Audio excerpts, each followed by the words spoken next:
बिहार के डीजीपी गुप्तेश्वर पांडे ने इस्तीफा दे दिया और अब तैयारी सियासत के मैदान में उतरने की है। गुप्तेश्वर पांडे के इस फैसले पर पहली प्रतिक्रिया बिहार के किसी विरोधी नेता की तरफ से नहीं, बल्कि महाराष्ट्र में बैठी शिवसेना की तरफ से आई है। गुप्तेश्वर पांडे के इस्तीफा देने और राजनीति में आने की खबरों से सबसे ज्यादा मिर्ची उद्धव ठाकरे की पार्टी को ही लगी है। वजह सुशांत सिंह राजपूत का मामला है, जिसमें गुप्तेश्वर पांडे ने शिवसेना को गहरे जख्म दिए। गुप्तेश्वर पांडे के वीआरएस लेने के बाद शिवसेना प्रवक्ता प्रियंका चतुर्वेदी ने निशाना साधा और एक ट्वीट कर कहा, अगर राजनीति करनी है तो जम के करो, चुनाव लड़ना है तो साहस और सत्य पर लड़ो, लेकिन इस गुप्त तरीके से किसी के दुर्भाग्यपूर्ण मौत से अपने कैंपेन की शुरुआत करना बहुत दुखदाई और दुर्भाग्यपूर्ण है।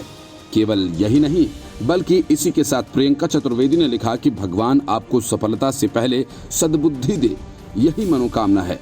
असल में सुशांत सिंह राजपूत मामले में कई टीवी डिबेट्स में गुप्तेश्वर पांडे भी शामिल हुए थे और शिवसेना के बड़बोले नेता संजय राउत को जमकर सुनाई थी। शिवसेना को इसी बात का मलाल अब तक है।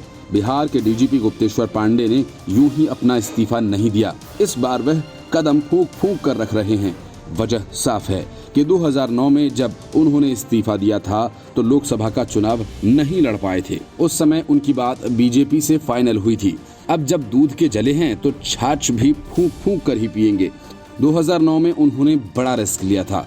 उनकी नौकरी तकरीबन 11 साल की बची थी, तब उन्होंने इस्तीफा दिया था। ऐसे में एक बार फिर नो रिस्क के तहत उन्होंने इस्तीफा दिया है। बात जेडीयू से फाइनल की है। हालांकि पिछले कई महीनों से गुप्तेश्वर पांडे के इस्तीफे की बात चल रही थी। गुप्तेश्वर पांडे लगातार राजनीति में आने के लिए मचल रहे थे।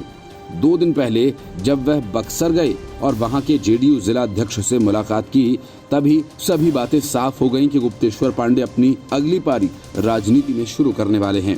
गुप्तेश्वर पांडे लगातार इन दिनों जेडीयू के बड़े नेताओं के संपर्क में हैं और इसका फायदा उन्हें इस चुनाव में मिलेगा। गुप्तेश्वर पांडे को मुख्यमंत्री नीतीश कुमार का खूब साथ मिला है। नीतीश कुमार को भी गुप्तेश्वर पांडे ने साथ दिया है।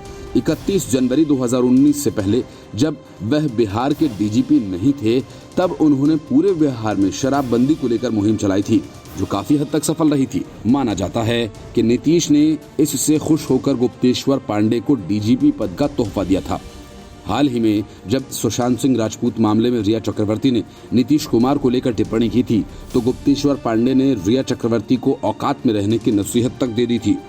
सूत्रों का कहना है कि जेडीयू शाहबाद में अपनी बैठ बढ़ाने के लिए डीजीपी गुप्तेश्वर पांडे को बक्सर शहरी सीट या फिर कोई आसपास की सीट या विधानसभा का चुनाव लड़वा सकती है। माना जा रहा है कि शाहबाद में सासाराम, बक्सर, आरा लोकसभा सीटें बीजेपी के खाते में हैं और जदयू इस इलाके में अपने आप को मजबूत करना चाहती है। गुप्तेश्वर पांडे ब्राह्मण समाज से आते हैं। ऐसे में दक्षिणी बिहार में जेडीयू का ब्राह्मण के नेता के तौर पर गुप्तेश्वर पांडे को पेश करना काफी अहम कदम हो सकता है। गुप्तेश्वर पांडे का शाहबाद के इलाकों में गहरी पैठ भी है और जेडीयू शाहबाद के इलाकों में गुप्तेश्वर पांडे को चुनाव में इस्तेमाल करेगी और उन्हें ब्राह्मण नेता के तौर पर पेश करेगी।